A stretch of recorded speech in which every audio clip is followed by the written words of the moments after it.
Hey, welcome to Integrative Preparedness. I'm Steve Smith. I want to talk today about morals in preparedness, survival, and SHTF. I just shot one that put over just on Patreon. We're down at our home away from home on our yearly getaway, and I took a little tour of our cabin. Put it over on Patreon for any of you who would like to see that. But before we go out and do some more things today, I'm sitting down relaxing with a cup. And hey, Aiden, are you up there? Hi. Oh, just a second. Yeah, Aiden's up there. Okay. All right. I put one. The rest of them are in the cabin. We're going down to one of our favorite restaurants later tonight, and I feature that in the new book, The Blessings of Freedom. Okay, I put one out the other day, and it was about dangerous people, the kind of people that will kill you if in an SHTF situation. To get a full idea of that, if you haven't seen it, go on back. I think it was the last one that I put up. And it was about a couple of guys, highly trained guys, who had made a video of their own and made the statements that they would take other people's stuff if they needed to. And I went on and I expressed my opinion, which is a very low opinion. I don't like that a bit. You got to watch out for these kind of people who apparently do not have a well-defined moral compass. And there was I had a couple of comments, one of which I may have taken off. I don't know, because for those of you who know me, and for you new people here, by the way, welcome to all you new people.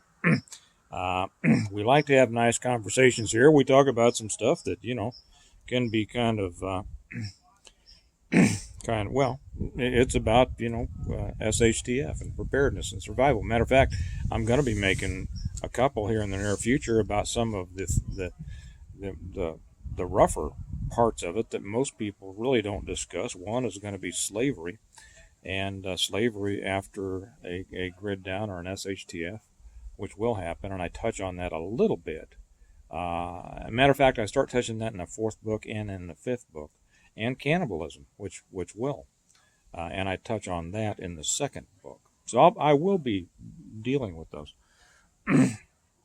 So it's not that I don't like straightforward comments, but I do require that they be couched in courtesy. Okay.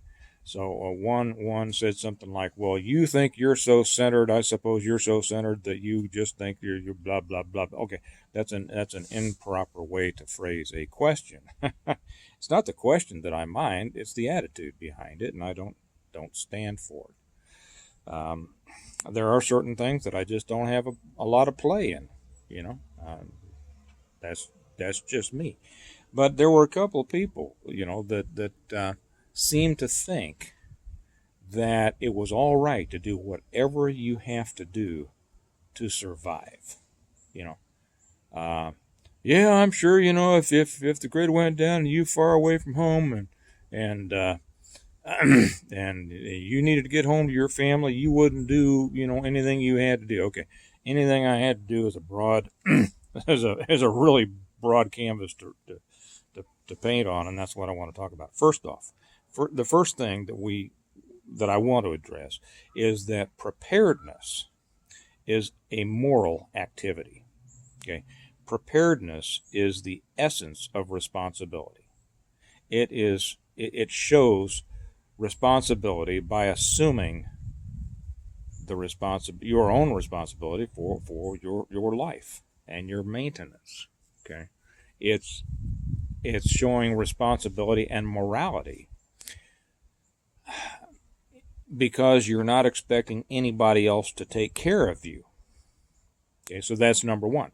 A matter of fact, I could take that a little bit farther down the road and say that if you think that things are getting bad and you are not preparing as hard as you can, I might call that an immoral stance.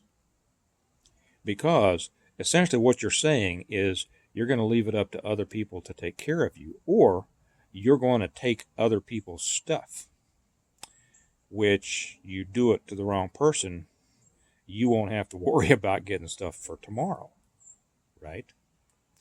And I think a lot of highly trained people, even who have those kinds of things, are, well, I'm not going to get into that. So it is, first off, the ultimate responsibility and the ultimate morality, because it shows that you are assuming the responsibility for taking care of you and yours and not expecting other people to do it, which I believe is an immoral stance. Okay, people can argue with that. I don't care. People have disagreed with me on things before, but that's how I feel, and that's the way it is in my world. Now, those who say you don't know what you would do until you're in a situation.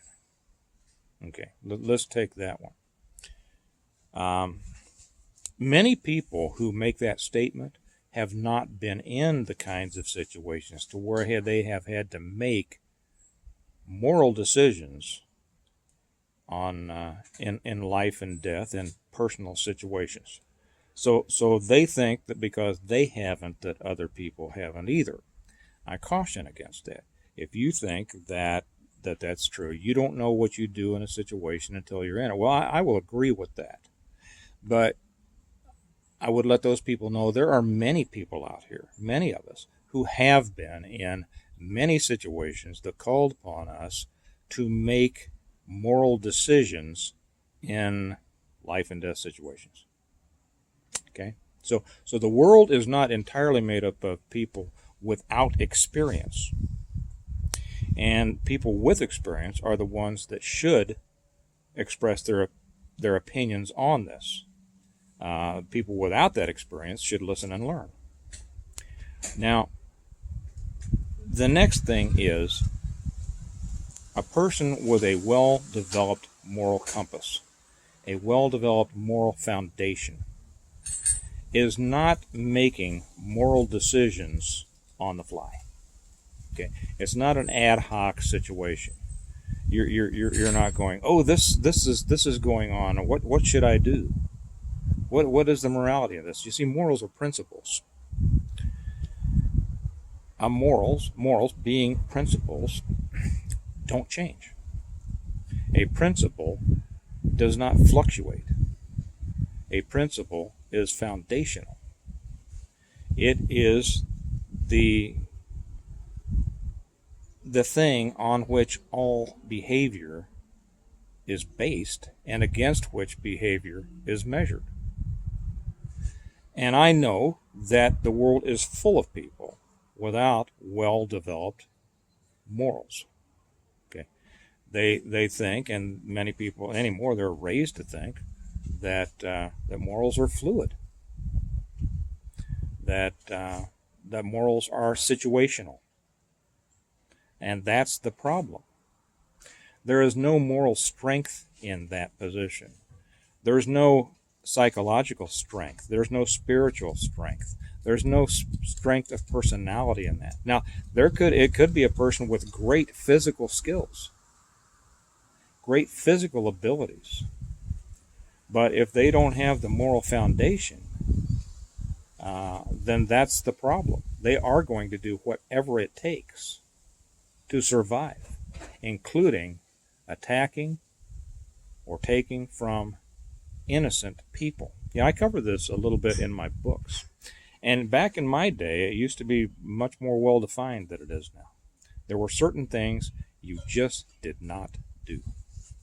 Now, some people out there will think that sounds very cute, very, very naive. Well, not to me, and not to people who were raised like me. It's the way you act. It's the way you behave. It's the way that we know we are guided by our Father. there's no fluidity to it. Morality is morality, and morality is not situational, nor is one man's morality different than another's. Morality is kind of like reality. Okay, you don't have an alternate reality, or you have a false you don't have a reality at all. Okay, there is reality, and then there is fantasy.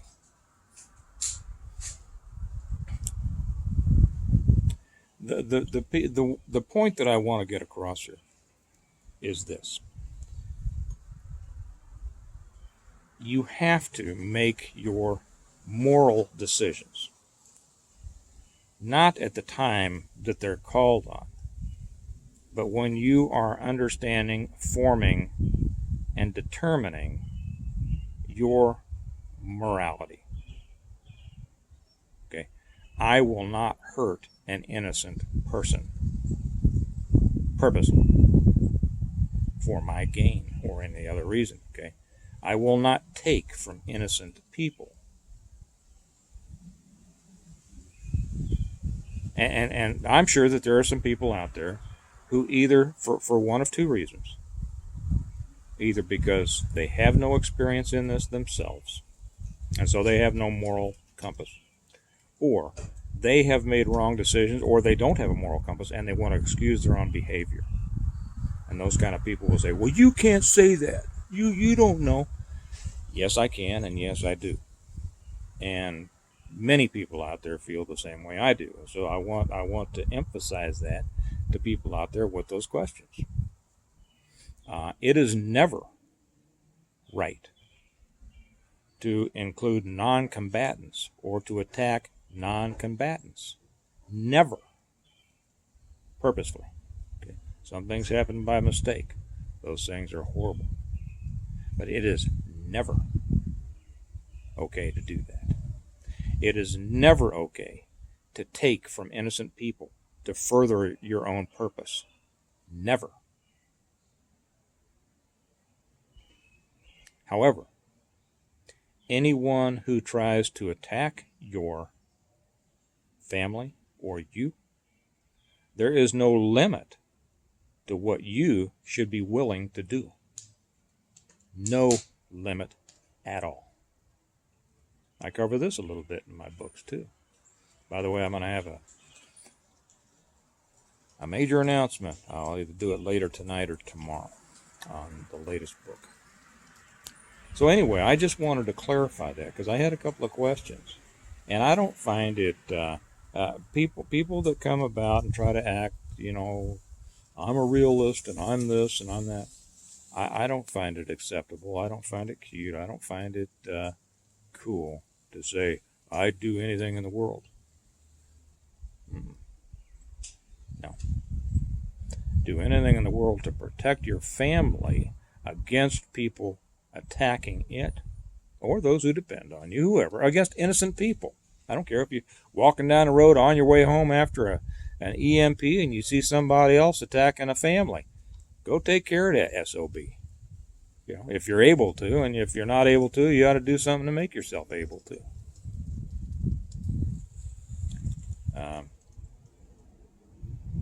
But it's never okay to do anything that's morally wrong, and you have to understand what is morally right and what is morally wrong. And from there we can get into a theological discussion if you want. And see, if you want to come over to Stonemont Church channel, we'll probably be talking about that over there sometime soon, but there's plenty of other places to go for that. So anyway, I just wanted to make that point tonight. I'm sure that most of you out there are good folks, and I know that a lot of you have a lot of experience, and you've seen a lot of life and death, and you've probably had personal experiences that have enlightened you one way or another on these things. And that's where a lot of us get our moral compass, either originally or that we have it illuminated to us. So anyway, that's all I'm going to say today. We're going to go out and have a nice time. And I will be back to do another one either tonight or tomorrow or sometime. You all have a good night. Remember that we prepare well today in order to live well tomorrow. And one of the absolute most important things you can do is to know what your moral foundation is, and have a determination to always be led by it. Okay. You all have a good night. I'll talk to you later. Bye-bye.